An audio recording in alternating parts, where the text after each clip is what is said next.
rising sun lemma. Actually, it's a lemma, and so you know that yes, it is. It I mean, the name. We'll see everything one by one. Why such a name has come and all. And then, of course, the plan I had already disclosed in the abstract, but still a couple of seconds I can just take. What we'll do is we'll also see this lemma is behind which theorem. Okay, and then some idea of the theorem I would like to give. So that's the overall thing. Still, let me tell you flow of the sessions. So there will be, I can divide the session into three parts. The first part is to develop the statement. We would like to, in fact, try to develop the statement itself, and then we'll try to see how to approach to the proof. So that will be done in part one. Second part is actually we'll work with the proof. We'll work out the whole proof together, and then the third is, as I said, the theorem which is based on this lemma, and further discussion. So this is the overall flow of the session that we are going to have now. Now let's get into part one, that is, what is this rising sun lemma? So what is it all about? So let's start with, or let me take a continuous function from R to R, and let me assume it's a bounded function. Now take this set. Look at this set E. It is collection of all those real numbers for which such a condition is true. Now what is this condition? This condition is, for that particular x, if I get another point x plus hx, which is ahead of x, such that f of x plus hx is greater than f of x. So if this happens, so for some hx greater than 0 means this h may depend on x. I may have to be choosy about some h. So basically this means that there exists some point, say maybe c, which is, say, such that c is greater than x, such that f of c is greater than f of x. Okay. Now naturally what we would like to see is some examples, some geometry, how such a thing will look like, how such points are going to look like. So let's observe with the help of some examples first. Then once we observe this, in fact, that will give us the statement of the the lemma, in fact. So we will see, let's try to observe what this set E will be for a certain different variety of functions, in fact. So let me take, say, some example, like suppose I have this function, maybe going like this. I'm just drawing some figure. Let me draw, and maybe it is going like this, whatever. So can you imagine certain points in E? Can you guess certain points in E? Maybe I will, just to give reference points, I can give 1, 2, 3, 4, 5, 6, 7, 8. So can somebody give me one member of E? At least one member. Is there anybody which will belong to set E? Yes, sir. So amongst 1, 2, 3, 4, 5, 6, anything, is there anyone from 1, 2, 3, 4, 1 to 2, 4 to 5, 7 to 8. 4 to 5, yes. Okay. So like maybe 4. If I want to say 4 is inside, then I have to find somebody ahead of 4 whose image is bigger than image of 4. And that is very much there. You have choices, in fact. So can you guess how, what all points finally it will be? Like I can 4 is there, then I can go up to what? If I reach over here, say maybe it is 5, suppose. Now is this point 5 a member of set E? No. No, sir. No. But just before 5, say maybe 4.9 for that matter, if I ask. What about 4.9? Yeah, that will be. That will be because 5 is there who will do the job of x plus h, right? So yes, 4.9, 4.99. So now you can guess. What about 3, by the way? 3 का image suppose यहाँ पर है. is 3 also satisfy the required condition? Yes, sir. Yes, sir. because 5 ka image thoda upar hai. Means can you see it? I'm just observing, nothing more than that. So I'm just trying to observe that I have, after 3, I have somebody whose image is bigger than 3. Is that okay? So yes, I mean 3 also will be a part of it. So in fact, everyone, so this curve, I can go up to this height. I can go up to this height maybe. Right? I can go up to this height, and all these are images of whatever points. All those points will be. So this portion I can highlight. This portion I can highlight. And I can imagine that these corresponding points, suppose it is 3 to 5, just for convenience, I'm saying 3 to 5. Then what about 3? Will 3 be inside? Will 3 be inside E?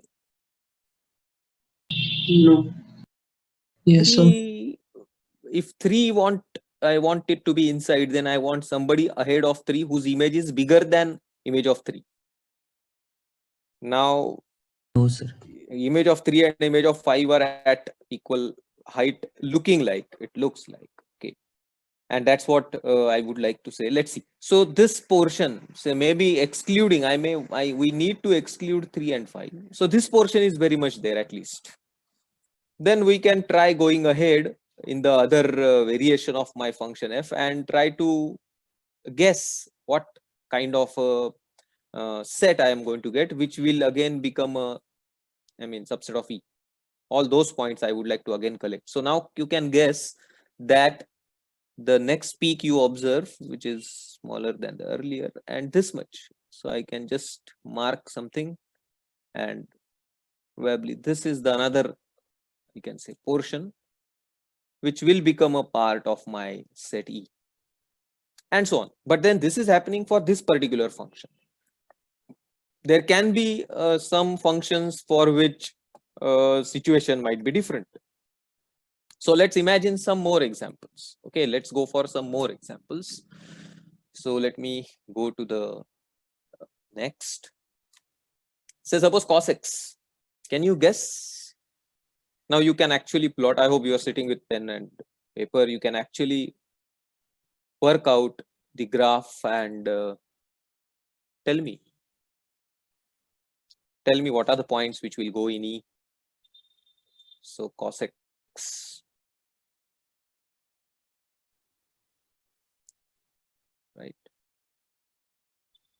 So I can. All point other than multiples of pi. Yes.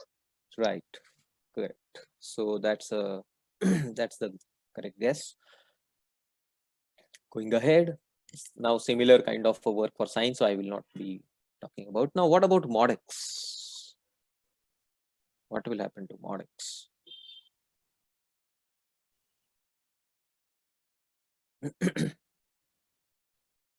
The whole left hand side. Hmm? The whole left hand side. Left hand side means what? What is the What's, point? can you Minus tell me? minus x. Means what Above real x. number? Which real numbers means? Can you tell? Minus infinity comma 0. Minus infinity to 0, you mean? Okay. So this is one answer. Anyone else who would like to? Sir, 0 to infinity. Sorry. Open 0 to infinity. Okay. Another answer is open 0 to infinity. So Minus infinity to infinity. okay. So somebody wants to say full, all set of So real sorry, numbers. sir, I would like to change my answer. Okay, no problem. You can change. It's So, not the first one. I not the changed it. first. The Okay. whole real numbers. Whole real numbers. So there are 2 votes. Anyone else who would like to give some other answer? Or everybody is now coming down to finally this one? See, you just have to check out, given any point, do you have somebody, can you produce someone whose image will be bigger than this, which is ahead of, which is to the right? Yes, I can very much guess a point whose image will be bigger than, larger than this point. And that I can manage for anybody, because this is now, once I cross 0, it's increasing one and I have no control. All right. So in that sense, I mean, I have no issue. Full R will be a part of set E, right? Now let me move ahead. 2 minus x squared.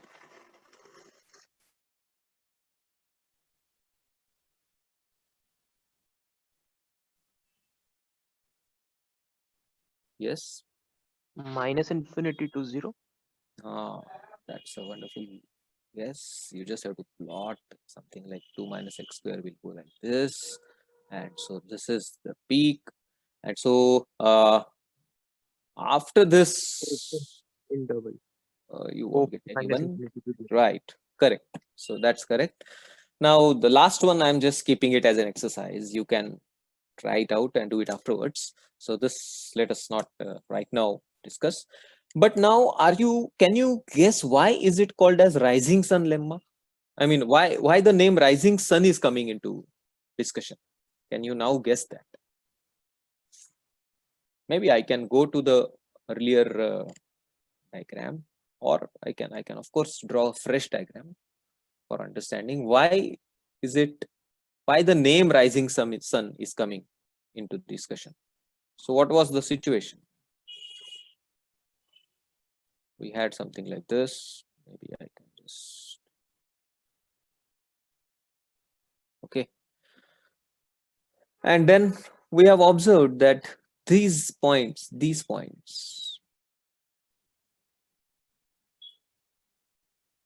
okay.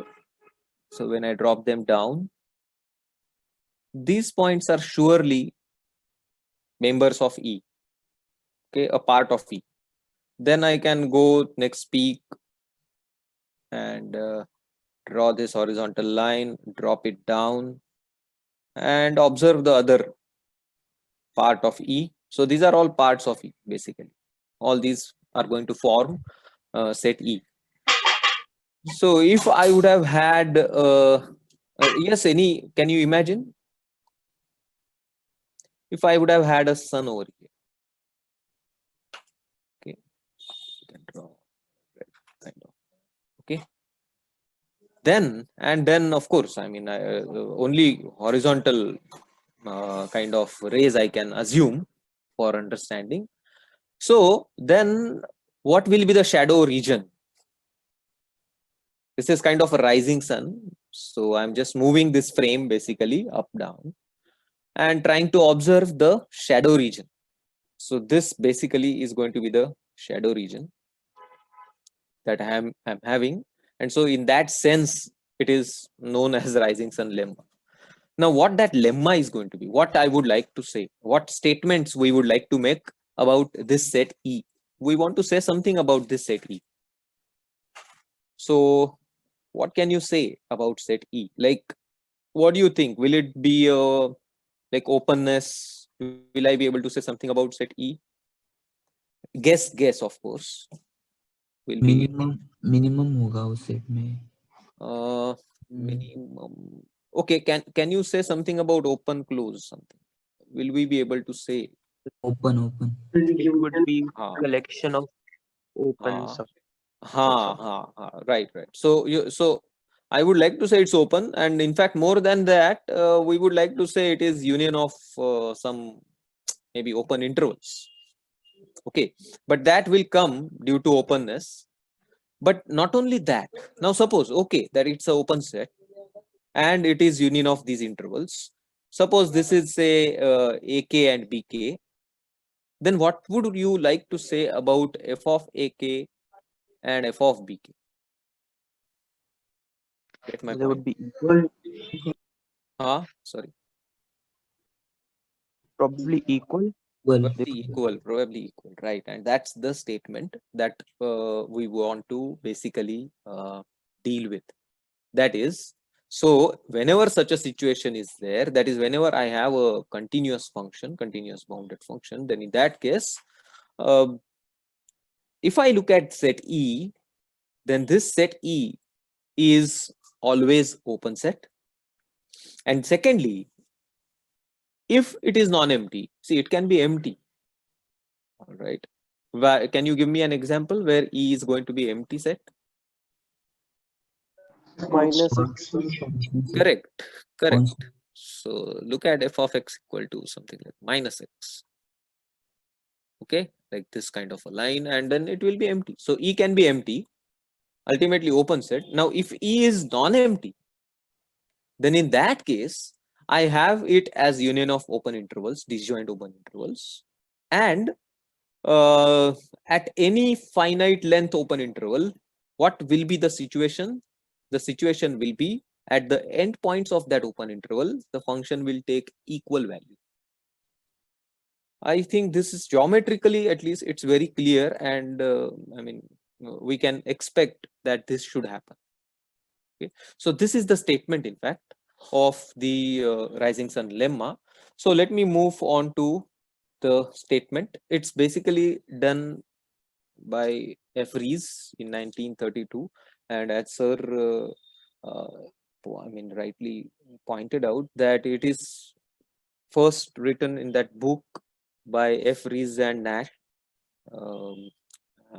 So I'll give you that reference also. So let me develop the statement now, precise statement. So I'm starting with a continuous function, getting this set E. Then we want to say two things about this set E. The first point is E is an open set, first thing. And the second thing is, whenever E is non-empty, I can express it as disjoint union, of course, disjoint union of open intervals. Now, this is a standard result that any open set in R with usual metric, non-empty open set in R with usual metric, can be expressed as union, disjoint union of countably many open intervals. Okay, so that is what I am now using here. So if E is non-empty and it's open, we have proved in 1, then E can be expressed like disjoint union of open intervals, countably many open intervals, in fact. Now, if this is so, then in that case, f of ak and f of bk will match whenever this is of finite length interval. All right, we may have one of the interval of infinite length, but that we are avoiding. Whenever the interval is of finite length, I am going to have f of ak and f of bk to be equal. So this is the statement of rising sun lemma, which we could in fact guess from our examples. Is the statement okay with everybody? Then we'll move for some discussions on Sir, proof. Yes. so why bounded is necessary? Like I'll tell you. Actually, bounded is not necessary as far as this whole thing is concerned. Boundedness can be avoided as a, I mean, just if I concentrate only on rising sun lemma, then going ahead, I have just included it is because I mean, this is not necessary. But ultimately, to which the theorem to which you are going to apply it, there you will require the boundedness. That's why I've just written it as a part of the statement. Of course, as far as this work, these two things are concerned, we can certainly conclude even the function is not bounded. I just need continuity over full. That's it. Okay, yeah, so thank you for this question. Anything else you have a doubt? So at BK we would always have like a local maximum. Sorry. So at BK we would always have local maximum. Can we say that? BK. Should be differentiated. Yeah, should be. Should be. We We can- consider the about Yes. mod function at 0, it may not be. But then there, so whenever it is of finite length, we can expect at BK we would like to have a local maximum, right? Okay, whenever AK BK is of finite length, we can expect that BK to have a local maximum. That's a good guess, in fact. From the diagram, you can make out that BK need to have a local maximum. True. But anyway, I'm assuming only continuity. Yeah. Sir, So, yes. can we say that all the local minima will belong, all points of local minima will belong to E. Belong to set E, right? We can say that. Mm. Because those will go down, and then there will always be something to the right of it, which is greater. Right? We can expect that, certainly. Okay, so nice observations. Be a little watchful, because Ha, if ha, the ha, ha. function remains a constant for over a period of Constant. time, then Okay. there are local minima in the conventional definition, but then it may not. Yeah, I mean, that after is there may not be any at all. Suppose it's going to be constant or decreasing, then you may not. right. Local minima, you have to be a little careful. Yes, thank you, sir. Correct. So Thank you, sir. that's Uh, all. Mandar, can I ask a question? Yeah, please, Vikram. If you take f to be the constant function, Yes. say f is the constant function 1. So I want everybody to just take 10 seconds, think about it. What will the set E be? And if you get an answer, click yes. Okay, quick.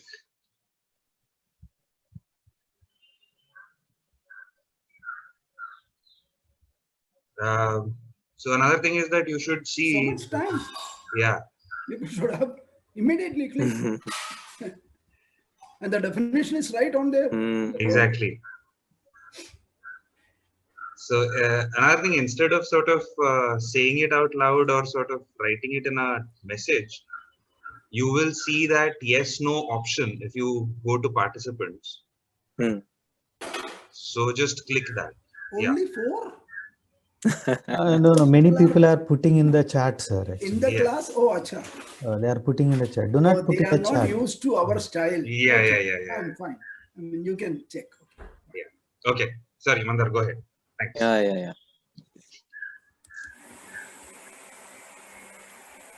All right. So now what we would like to do is developing the strategy. By the way, shall I disclose the answer, or will, because Vikram has asked something, and I think yeah, maybe some of them have answered yeah. No to this. So what will be that E? Can somebody say something? From the condition itself, it should be very clear. Very clear. Constant function if you are taking. Geometrically, what it happens, what it is necessary for x to be in E, if you say, then probably they will understand. At some point, the graph has to be above the level fx. So if constant, then point in the future. It's throughout this, isn't it? As a constant function, say 1 for that matter. Then what do you have at any point? Do you have some point ahead of it whose image will be higher than this image? Yes, no, that's sir. Exactly.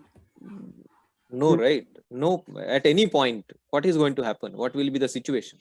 If I look at this point x, will it go in E? It cannot, because if you don't have anybody ahead of x whose image is greater than this point, it is equal.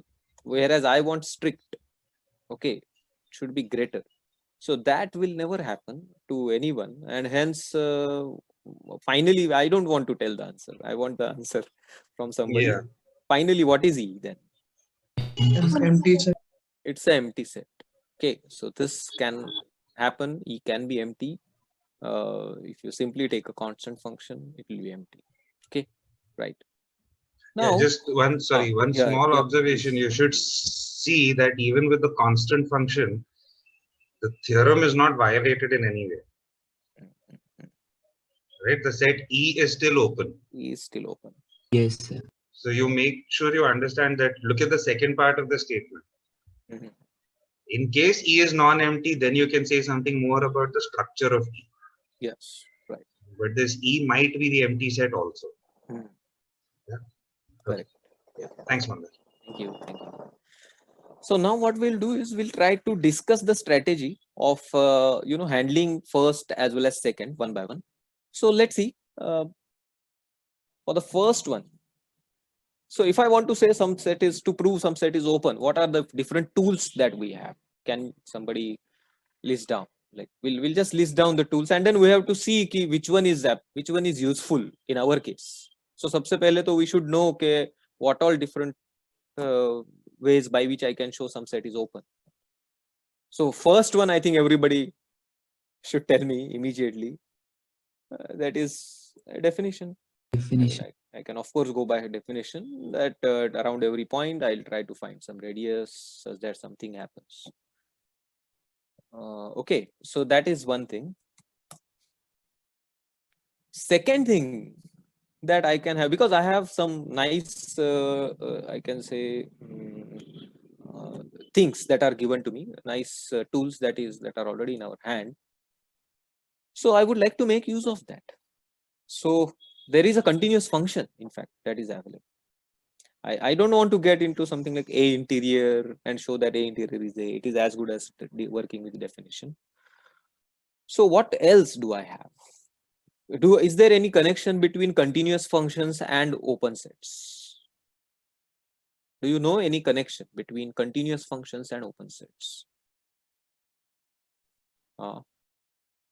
Inverse image of open set is open. Very good, right. So if f is continuous, then what I know is inverse image of open set under F is open. Okay, means I want to say F inverse of G is open whenever G is open. Now I'm not writing domain, codomain, assuming R to R and all. So whenever G is open, its inverse image will be open under function F because F is continuous. Right. So what we would like to do, in fact, rather is we would like to, and then this G would be like a very obvious open subset of R, and I would like to express E as a kind of inverse image of some open set. Okay, if I could do that, then I'm done. Or maybe at least if I could do this is equal to union of open sets, where each of these open sets looks like this, then also I'm done. So yeah, somebody was saying something. Yeah, I'm so sorry, I could not. Okay, so this would be our strategy. So we want to somehow try to see whether we can express E as inverse image of open set, where this function under consideration should be continuous function. Okay, so that is one thing. And the second thing I want to, let's design this strategy. That is the second part. Whenever AK and BK are of finite length, AK-BK interval is of finite length, I want to talk about F of AK and F of BK, but we already know some relationship at least between them, because when I'm saying E is the union of AK-BK, okay, which is a disjoint union and countable, at the most countable, then if I take any AK-BK of finite length, do you already have some relationship between AK-BK, F of AK and F of BK? Do you already know something here? They are equal. They are equal. Do you know that? Means it's not from the diagram. Yeah, diagram say you can guess that they must be equal. I want to prove it, isn't it? So, but then I know E, right? And I know that AK-BK open interval AK-BK is a part of E. So from this information, can you guess some relationship between F of AK and F of BK immediately? F of AK is Less than or equal to. Less than or equal to. You mean less than F of BK? Or Already equal. less than or equal to? Oh. greater than or equal to. Reverse. Then see, if this is so, if AK is not equal to BK, then in such case, AK will be a member of set E then. Yeah, greater than or equal to that set, I guess. Ah. Sorry. Understood. See, because if this happens, BK is bigger than AK, that I already know. And then f of BK is larger than f of AK, that will force AK to be a part of E. But that's not the case. That means I am sure about at least one relationship between f of AK and f of BK. What is that? That is f of AK can never be less than. So it is bigger or equal. Do you agree to this? So this is simply because AK is not in E. So f of BK has to be smaller or equal to f of AK. This much we know. So already we have got one relationship. Now only we have to do is what? Amongst this, I have to show greater than is not possible. So we will see if f of AK is greater than f of BK, we would like to create some contradiction, some problematic situation will arise. Right? And for this, maybe we will see when we actually enter into it, what property. Now, what property of continuous function can you guess which we would like to use in our policy in getting contradiction? I have 2 points, f of AK bigger than f of BK. Yeah, someone? The intermediate value. Exactly. We would like to somehow apply IVP to get some contradiction. So that's, and then that will resolve the proof. So we'll be, this is the overall strategy of the argument that I wanted to share with you. This is the end of part 1. So as a part of revision, what I would like to revise or recollect, let us recollect the lemma, the statement of the lemma. The statement is basically very geometric. It's a very geometric kind of a result and very interesting result in fact. So given any function, I'm purposefully drawing like this just to get a nice, okay, don't, you would like to draw somebody? Then can draw the shaded region, no problem. Yeah. So what the lemma says is, whatever continuous function I have, now it may not be differentiable, so I may have something like this kind of a thing also, no problem. So in such a case, I look at set E, which is all the real numbers, okay, in the domain for which f of x plus h crosses f of x for some h positive.